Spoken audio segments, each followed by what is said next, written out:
Memasuki tahun 2024, Asosiasi Provinsi PSSI Sumsel mengambil langkah besar terutama dalam pembinaan organisasi.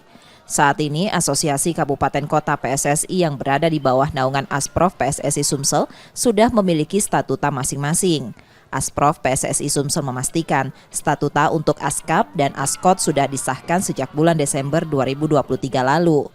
Meski memiliki statuta tersendiri, namun statuta Askap dan Askot ini nantinya tetap mengacu kepada statuta Asprof PSSI Sumsel dan PSSI Pusat. Selama ini kan tidak ada statutanya Askap dan Askot.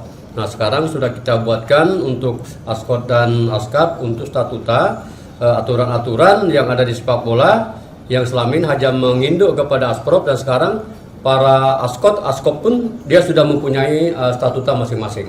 Acuannya itu. Ya, mulai statuta Askap dan Askot itu sudah punya statuta sendiri dan mengacu kepada statuta Asprof dan juga statuta PSSI. Asprof PSSI Sumsel mengakui selama ini Askap dan Askot di Sumsel belum memiliki statuta tersendiri dan ini merupakan terobosan baru dalam persepak bolaan di Sumatera Selatan. Nur Muhammad, Kompas TV, Palembang, Sumatera Selatan.